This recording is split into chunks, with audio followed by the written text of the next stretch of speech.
అందరికీ నమస్కారం. మూవీ ఇండస్ట్రీలో ఒకప్పుడు రికార్డ్స్ బ్రేక్ చేయాలన్నా వాటిని తిరగరాయాలన్నా అది చిరంజీవి గారికే సొంతం అని చెప్పాలి. అయితే ఇప్పుడు కాస్త దానికి బ్రేక్ పడింది చాలా రోజుల తర్వాత. మళ్ళీ ఇప్పుడు వాటికి కంబ్యాక్ ఇచ్చారంటున్నారు చిరంజీవి గారు. ఒకసారి వాటి గురించి డిస్కస్ చేసే ప్రయత్నం చేద్దాం. ప్రస్తుతం స్టూడియోలో జర్నలిస్ట్ శ్రవణ్ కుమార్ గారు ఉన్నారు. వెల్కమ్ చేద్దాం. హలో సార్, నమస్కారం.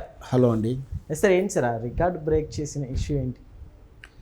చిరంజీవి గారు సంక్రాంతికి రిలీజ్ అయినటువంటి చిత్రం మనశంకర వరప్రసాద్ గారు, అది ఫుల్ సక్సెస్ రేంజ్లో ఉంది, దూసుకుపోతుంది. ఇప్పుడైతే ఈ 2026 సంక్రాంతికి రిలీజ్ అయినటువంటి 5 చిత్రాల్లో 4 చిత్రాలు పాజిటివ్ టాక్నే తీసుకున్నాయి. 4 కూడా సక్సెస్ బాటలో ఉన్నాయని చెప్పాలి.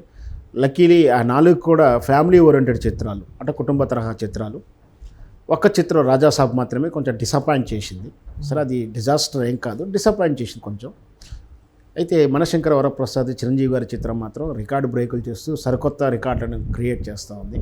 వాస్తవానికి తెలుగు సినిమా పరిశ్రమలో రికార్డు అంటేనే చిరంజీవి గారి చిత్రాలు.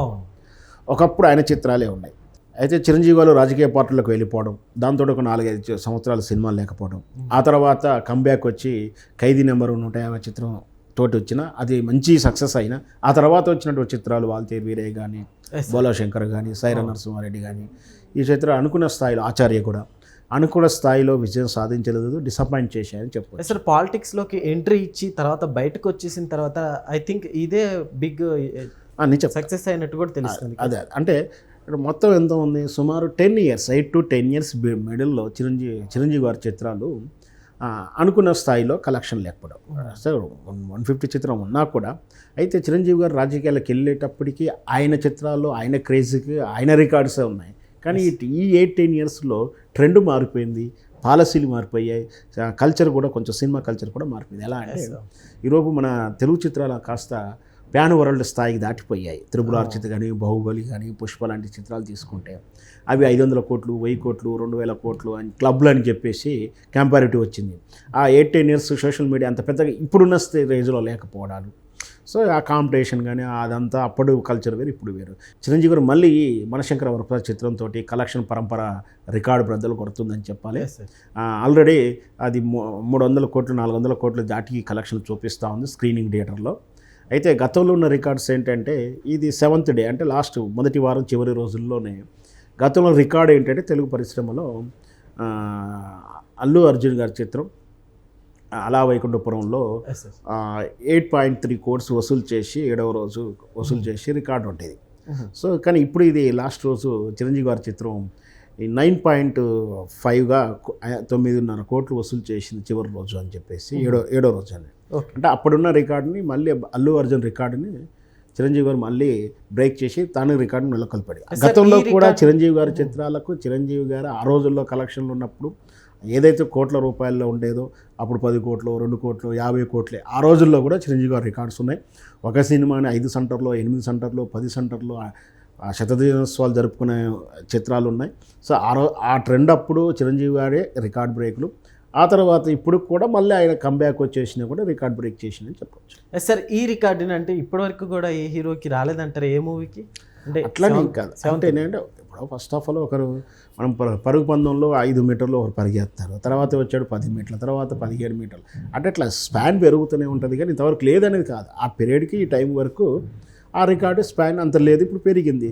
ఇప్పుడు చిరంజీవి గారి చిత్రం 9.5 అనుకున్నాం, రేపు భవిష్యత్తులో ఇంకోటి చిత్రం వస్తుంది, అప్పుడు 10 అవుతుందో అది రికార్డ్ అవుతుంది. ఎంత పెరిగితే అంత రికార్డ్ అవుతుంది, లేదా సాధారణంగా ఉంటుంది. అంటే స్పాన్ పెరుగుతూ ఉంది, థియేటర్లు పెరుగుతుంది, కలెక్షన్ పెరుగుతుంది, దీంట్లో టికెట్ ధరలు కూడా పెరిగి ఉంటాయి, అన్నీ ఉంటాయి. బట్ ఓవరాల్ కలెక్షన్ చూస్తారు కాబట్టి రికార్డ్ బ్రేక్ అని మనం చూడాలి. సార్, మనశంకర వరప్రసాద్ చిరంజీవి గారికి మంచి కంబ్యాక్ ఇచ్చిందంటే ఏమంటారు?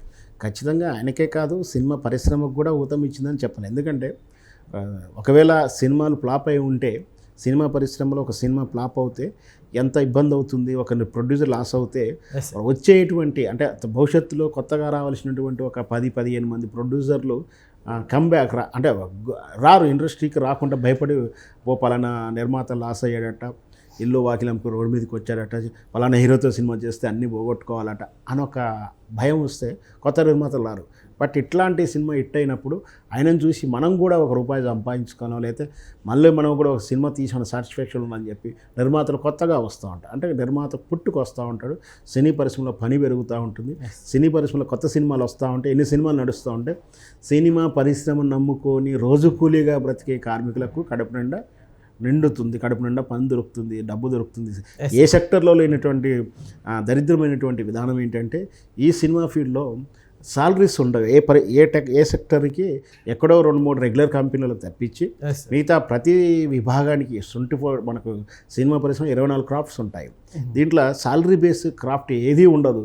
కేవలం ఆఫీసులో పనిచేసేటువంటి 1-2-3 లేదా రెగ్యులర్గా కెమెరా యూనిట్లు, లైట్ యూనిట్లు రెంట్కి ఇచ్చేటువంటి రెగ్యులర్ కంపెనీలు తప్పించి మిగతా ఏది కూడా సాలరీస్ ఉండవు. కేవలం పని చేసిన రోజు మాత్రమే వేతనం, పని చేసిన వేతనం. మళ్ళీ కొన్ని కంపెనీలు, కొన్ని ప్రొడక్షన్ కంపెనీలు, సినిమా ప్రొడ్యూసర్లు ఒకేసారి ఇవ్వకుండా 30 రోజులు పనిచేస్తే 30 రోజుల తర్వాతనో మళ్ళీ 40 రోజుల తర్వాతనో ఇస్తారు. అంటే ఈ 30-40 రోజులు రోజు పని చేసినా కూడా డబ్బులు తీసుకోకుండా ఇంటికి పోవాలి. పని చేసినా కూడా ఇంటికి కూరగాయలు కనీసం బియ్యం తీసుకోకుండా ఇంటికి వెళ్ళాల్సి ఉంటుంది. మళ్ళీ 30 రోజులకు 40 రోజులకు వాళ్ళు దయచేసి ఇస్తేనే డబ్బులు రిటర్న్ వస్తాయి. సో ఇంత అన్సర్టన్ ఫీల్డ్లో ఒక సినిమా సక్సెస్ ఇస్తే ఎంత హ్యాపీగా ఉంటుంది మనం అందరం ఒకసారి ఆలోచిస్తే. ఇట్లాంటి చిత్రాలు విజయవంతం అవ్వాలి, ఎన్ని సినిమాలు విజయవంతం అవుతాయి. అందుకే అంటున్నాను 2026లో సంక్రాంతికి వచ్చిన 5 చిత్రాలు కూడా హ్యాపీగా విజయవంతమయ్యాయి. బిగ్ ఓపెనింగ్ అంటే 2026 ఓపెనింగ్ అనేది చాలా బాగుంది. సినిమా పరిశ్రమకు మంచి ఫలితం ఇచ్చిందని చెప్పొచ్చు. Okay sir. సో చూశారు కదా, ఈ రికార్డ్ని మళ్ళీ ఏ హీరో బ్రేక్ చేస్తాడో చూద్దాం. So thank you.